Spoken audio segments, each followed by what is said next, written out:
How do you solve this? Pag-usapan natin yan in this new Learn with Laika video. Let's talk about adding and subtracting radicals. Pinagsama ko na dito dahil may tiwala ako na kayang-kaya nyo ito. Now, bakit? Kasi napag-usapan na natin dati yung rules when it comes to combining like terms pagdating sa algebra. Di ba? Pag kuyari 2a plus 3a. And pag-usapan na natin yung idea na yung number na nauuna is yung first name at yung kasunod niya naman na letter ay last name. Yung same idea works when it comes to adding and subtracting radicals. Pero this time, ang last name ay yung radical niya on a part. Ibig sabihin nun, kung meron tayong 3 square root of 2 plus square root of 2 minus 2 square root of 2, kung magkakapareho sila ng apelido or yung square root of 2, pwede natin silang pagsama-samahin. So, ano mangyayari dyan? Magiging 3 plus, and dahil square root of 2 lang yan, meron din siya kagaya ng mga terms na invisible or hindi nakasulat na 1. So, this is 3 plus 1. We now have 4 square root of 2. Tapos, iba-minus natin sa kanya yung 2 sa 2 square root of 2. So, 4 minus 2 is 2 square root of 2.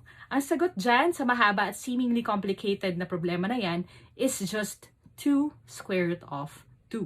Okay? So, again, tingnan nyo yung magkakapareho ng apelido. Sila lang ang pwede nyo pagsamahin. Tapos, isolve nyo lang siya at kukopyahin nyo yung apelido na yon or sa case na to, kung ano yung nasa radical. Alright? Now, it's your turn. Anong sagot dyan? Comment nyo nga, and don't forget to follow me for more. Paano mo malalaman kung ang malaking number gaya nito ay divisible by 4? Pag-usapan natin yan in this new Learn with Laika video. Isa tong mini-series na tinuturo ko lahat ng mga tricks pagdating sa divisibility rules. Now, when it comes to knowing kung ang number ba ay divisible by 4, ang kailangan mong tingnan ay yung huling dalawang digits. It doesn't matter kung gaano kahaba o kalaki yung number na yan, yung huling dalawang digits lang ang titingnan mo. So, sa example natin na ito, ang huling dalawang digits ay 32 or 32, at dahil ang 32 divided by 4 ay wala namang decimal na matitira or walang remainder, ibig sabihin, ang malaking number na to ay divisible by 4. Kasi 32 divided by 4 is 8. Now, it's your turn. Paano naman ang number na ito? Divisible ba siya by 4? Write it down sa comments and don't forget to follow me for more. Paano mag-subtract ng integers? Pag-usapan natin yan in this new Learn with Laika video. Now, before we even start discussing this, make sure na naiintindihan nyo na kung paano mag-add ng integers, whether same ang sign o different ang sign. Bakit? Kasi, pag meron kang problem like this, you have 2 minus negative 3, ang first thing mong gagawin is to change the operation. So, instead of subtraction, gagawin mo siyang addition. Tapos, the second thing that you're going to do is to change the sign ng pangalawang number. So, instead of 2 minus negative 3, magiging 2 plus positive 3 siya. And then, i-add mo na lang. So, dahil positive yung 2, tapos positive yung 3, you have positive 5 as the answer. Again, change the operation and then change the sign ng pangalawang number and then solve it. Now, it's your turn. Paano ito? Anong sagot? Write it in the comments and don't forget to follow me for more. Paano mo sasagutan ito nang hindi ka nagsusulat? Pag-usapan natin yan in this new Learn with Laika video. Madali lang naman mag-add, pero kapag 2 or more digits na, it gets a little bit more challenging.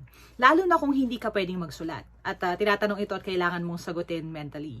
Now, there are a few options na pwede mong pagpilian. In this video, pag-uusapan natin yung una, which is what I call chunking. Ang chunking ay ginagamit ko to fill in yung mga gaps ng numbers para mas madali silang i-add.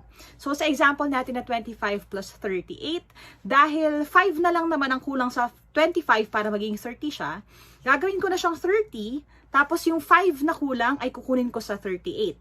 So, magiging 33 siya.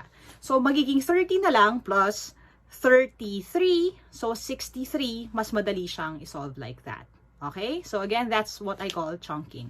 Now, it's your turn. Paano to?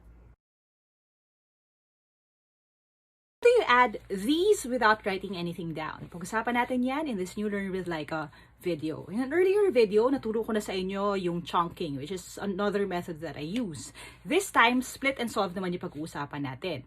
So, ang ibig sabihin ng split and solve is, ang una mong gagawin ay paghiwalayin yung mga numbers sa kanilang digits. So, tens, ones, at kung may hundreds, hundreds din.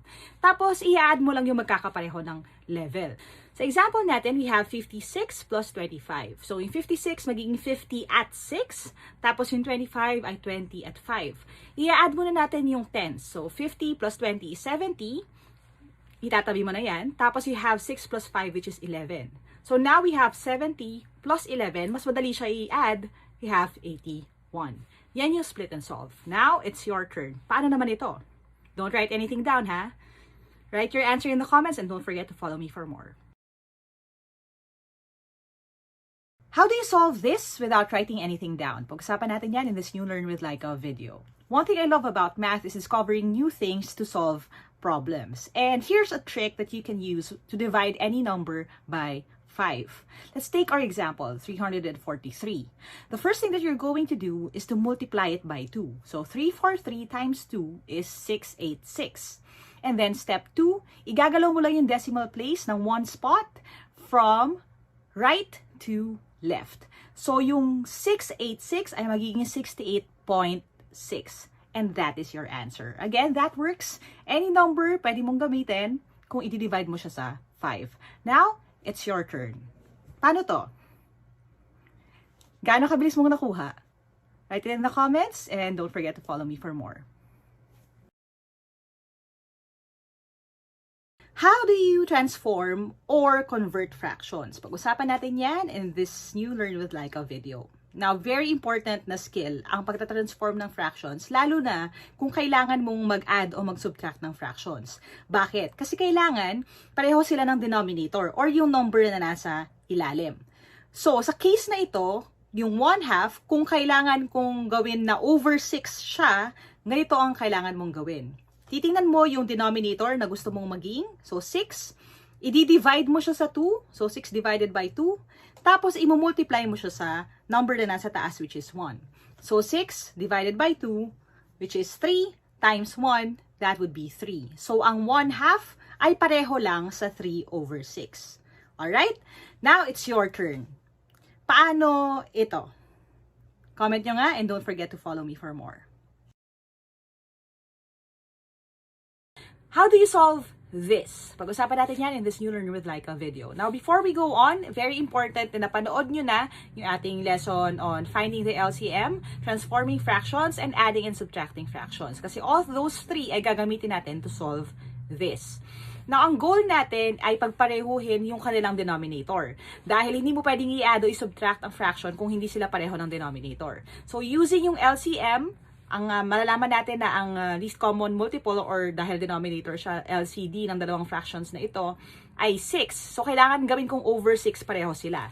Yung 1/2, itatransform natin, magiging 3 over 6. Yung 1/3, magiging 2 over 6. At ngayon, pwede ko na sila i-add. So, you have 3 plus 2 is 5. Ika-copy mo lang yung denominator over 6. Lowest terms naman na rin siya, so the answer is 5 over 6. Again, kailangan pareho muna sila ng denominator. Ganon din sa subtraction. So now, it's your turn. Paano to? How do you solve this? Pag-usapan natin yan in this new Learn with Laika video. Pag-usapan na natin kung paano mag-add at mag-subtract ng fractions, whether same o magkaiba sila ng denominator. Kaya sa video na ito, doon naman tayo sa multiplication. Now, mas madali mag-multiply ng fractions. In fact, sa lahat ng operations, ito yata yung pinakamadali kasi hindi mo kailangan na maghanap ng common denominator. Kapag mag-multiply ka ng fractions, kahit magkaiba ang kanilang numerators at denominators, i-multiply mo lang ng tapat-dapat. So again, tapat-dapat or dapat-tapat. Hindi lang yan sa jowa, pati sa math. Ibig sabihin nun, kung meron tayo na 1/2 times 2/3, ang kailangan mong gawin is i-multiply mo yung mga numbers na nasa taas or yung kanilang numerators. So, you have 1 times 2. So, the answer would be 2. Tapos, yung mga denominator naman. So, we have 2 times 3, which is 6. So, the answer would be 2 over 6. Or, kung ilo-lowest terms, 1/3. Now, it's your turn. Paano naman ito? Comment nyo nga and don't forget to follow me for more.